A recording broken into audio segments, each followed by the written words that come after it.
ಹರೇ ಶ್ರೀನಿವಾಸ. ಹರಿ ಓಂ. ಎಲ್ಲರಿಗೂ ನವರಾತ್ರಿ ಹಬ್ಬದ ಶುಭಾಶಯಗಳು. ನವರಾತ್ರಿ ದಿನದ 6ನೇ ದಿನ ಇವತ್ತು ಕಾತ್ಯಾಯನಿ ದೇವಿನ ನಾವು ಪೂಜೆ ಮಾಡೋದ್ರಿಂದ ನಮ್ಗೆ ಏನೆಲ್ಲ ಫಲ ಸಿಗುತ್ತೆ ಮತ್ತು ಎಷ್ಟು ಒಳ್ಳೆಯದಾಗುತ್ತೆ ಅನ್ನೋದ್ರ ಬಗ್ಗೆ ಸ್ವಲ್ಪ ಕೇಳ್ಕೊಳ್ಳೋಣ. ಕಾತ್ಯಾಯನಿ ದೇವಿನ ಆರಾಧನೆ ಮಾಡೋದ್ರಿಂದ ನಮಗೆ ಗುರುಬಲ ಬರುತ್ತೆ. ದೇವತೆಗಳನ್ನು ಮಹಿಷಾಸುರ ಎಂಬ ರಾಕ್ಷಸ ಬಂಧಿಸಿ ಅವ್ರಿಗೆ ಗಾಳಿ ಬೆಳಕು ಏನು ಕೊಡದಂತೆ ಇಟ್ಕೊಂಡಿದ್ರಂತೆ.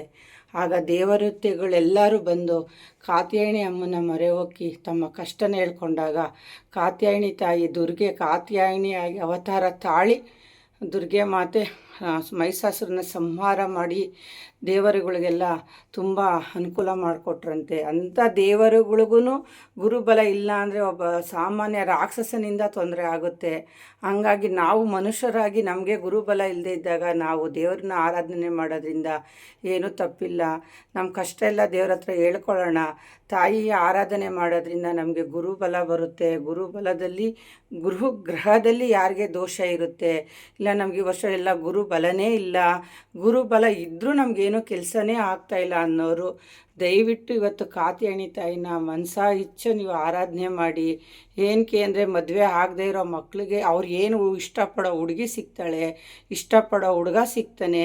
ಮತ್ತು ಏನು ನಮ್ಮ ಶತ್ರುಗಳು ಅವ್ರಿಗೆ ಒಳ್ಳೆಯದೇ ಆಗಬಾರ್ದು ಅಂತ ಇರ್ತಾರಲ್ಲ, ಅದೆಲ್ಲ ಅವ್ರಿಗೆ ಹೋಗಿ ಹೊಡೆಯುತ್ತೆ.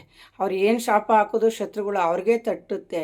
ಯಾಕಂದರೆ ಶತ್ರುವಿನಾಶ ಅಂತ ರಾಕ್ಷಸನ ಸಂಹಾರ ಮಾಡಿದಂಥ ತಾಯಿ ಪೂಜೆ ಮಾಡೋದ್ರಿಂದ ನಮಗೆ ಶತ್ರು ಭಯ, ಜೀವ ಭಯ ಎಲ್ಲ ಪರಿಹಾರ ಆಗುತ್ತೆ.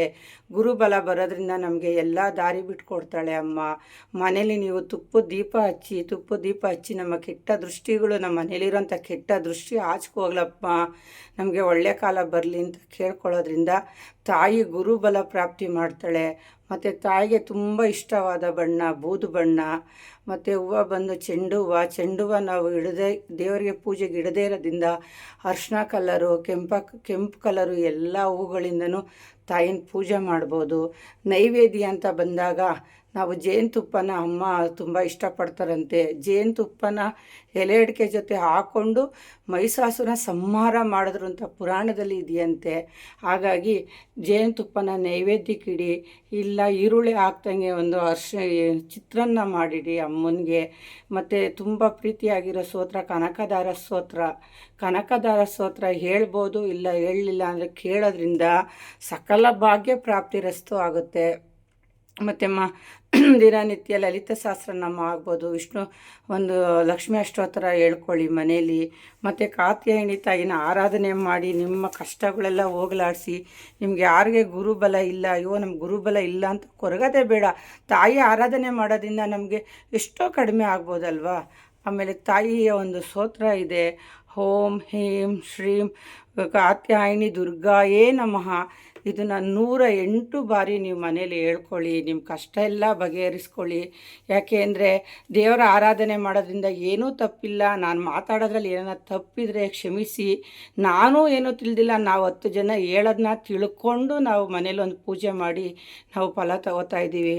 ಆದಷ್ಟು ಮನೇಲಿ ಗಂಡು ಮಕ್ಕಳು ಒಂದು ಸಹಾಯ ಮಾಡಿ. ನವರಾತ್ರಿ ಟೈಮಲ್ಲಿ ಕೆಲಸ ಜಾಸ್ತಿ ಇರೋದ್ರಿಂದ ಎಲ್ಲ ಹೆಂಗಸ್ರುಗಳೇ ಮಾಡೋಕ್ಕಾಗಲ್ಲ, ಕೆಲ್ಸಕ್ಕೆ ಹೋಗೋ ಬರೋರು ಇರ್ತಾರೆ.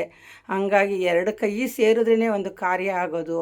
ಗಂಡು ಮಕ್ಳಿಗೂ ಇದು ವಿಶೇಷವಾದ ಪೂಜೆ ಇದೆ, ಅದು ನಾನು ನೆಕ್ಸ್ಟ್ ವಿಡಿಯೋದಲ್ಲಿ ತೋರಿಸ್ಕೊಡ್ತೀನಿ.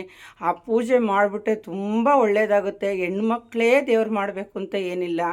ದೇವ್ರು ಮಾಡೋಂಥ ಮಕ್ಕಳಿಗೆ ದಯವಿಟ್ಟು ಮನೆಗಳಲ್ಲಿ ಸಹಾಯ ಮಾಡಿಕೊಡಿ, ಸಣ್ಣ ಪುಟ್ಟ ಕೆಲಸ ಮಾಡಿಕೊಡಿ.